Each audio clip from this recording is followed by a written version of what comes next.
Like everyone, it was a normal day. I went to school in the centre of town, sat down for a bit and boom, out of nowhere, a bloody earthquake. I was standing on the street cleaning the car at the time. When it hits, you know, it almost throws you off your feet. It was like two people tugging a rug under me, side to side, really quick. My legs were shaking about. My stepbrother was in my room. He just told me to like get down the hallway, and we were like running down the hallway, and everything was shaking. Glass was all smashed in the kitchen. Very vivid memories of looking out the side window from underneath my desk and seeing the kind of 12-story library that shouldn't move, kind of swaying in the wind.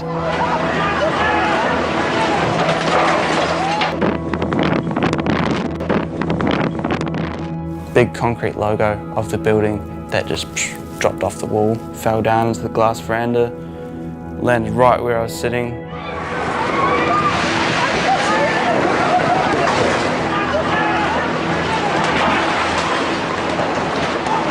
Got that feeling of fear. Fear, just didn't know what to do. Couldn't think straight pretty much. The ground's kind of wavy. You don't really know what to do. Like, it's an earthquake, so it kind of fucks with your head a little bit. It was just a real state of emergency.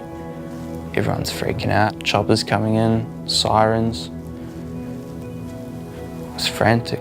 Didn't really sink in until I heard that like, people were dying and stuff around the city. The city was pretty much just like dead apart from sirens, eh?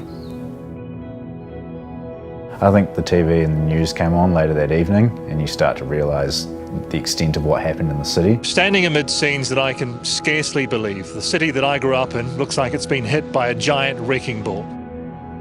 It makes you realise that when Mother Nature wants to chuck her toys, you don't stand a chance. My mum and my family sort of have been like, one day it'll hit you, because I was quite okay about it all. I don't know, sort of taking it as it comes.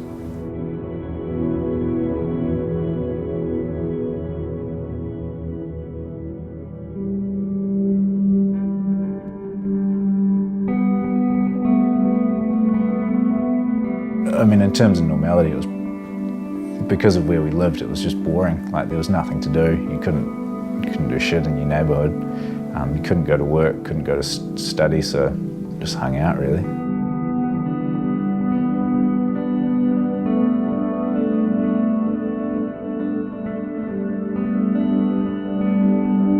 It was a real eerie feeling. Like, we didn't have, we had power, but we didn't have water for like 9 days.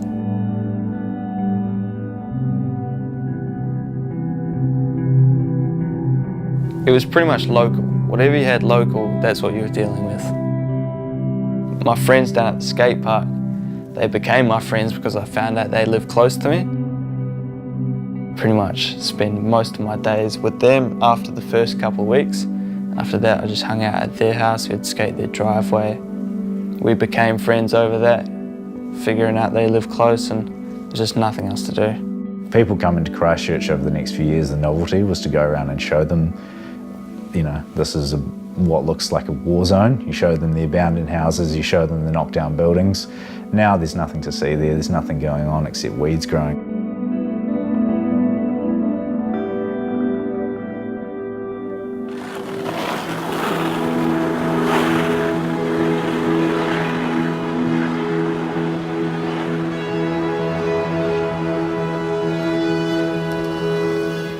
First rolling into the city, it all comes as kind of a shocker.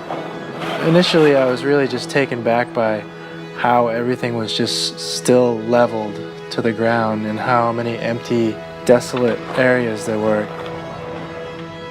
So I didn't really know what to expect. It was kind of really just going into it blind. When we first came into the city, I didn't know what to expect. There was some stuff that had been rebuilt and a lot of stuff that hadn't.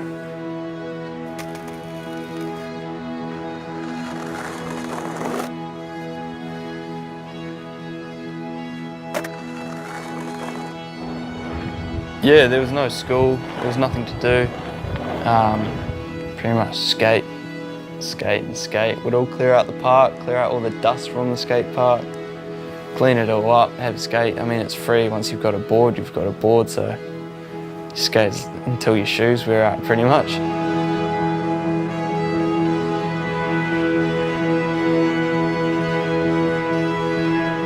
Our skate community around here in Christchurch is really tight. So even though it's hard to get anywhere, everyone would sort of make their way to one point, which would be the skate park.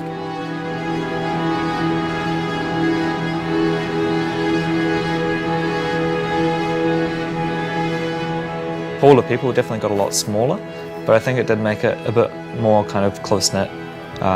There are people that I know and skate with who kind of have collaborated on little projects and things. So 5 or 6 years ago, I probably wouldn't have even thought that they'd be social enough to chat to each other and hang out. So I think that that's kind of pushed people towards maybe trying things they wouldn't have tried before, and yeah, it's been cool.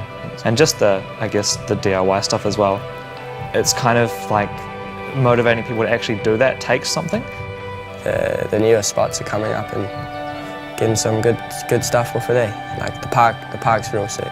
And it's which is good, giving everyone something to do, you know. Everyone that came together and put their effort in on the spot was all time. Like we couldn't have done it without them, you know, without the locals and without the help of everybody.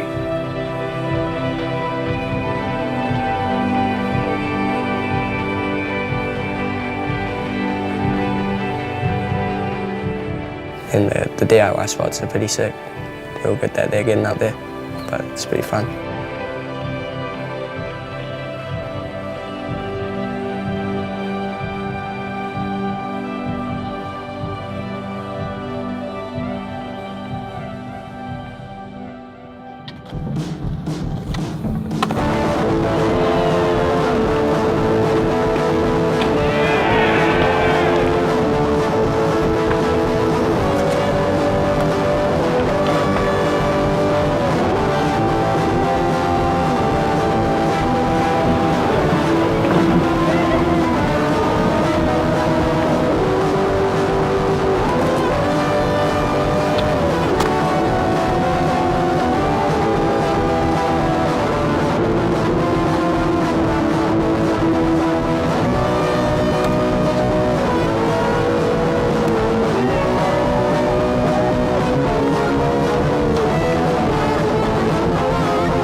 Basically going from nothing to a skate park, you know, by 6 p.m. the next day, that was insane. That's like nothing I've ever seen, or I've ever seen that, you know. Project was more so to plant a seed for the locals, to inspire them, to give them something to build off of, something to build onto, something to make their own.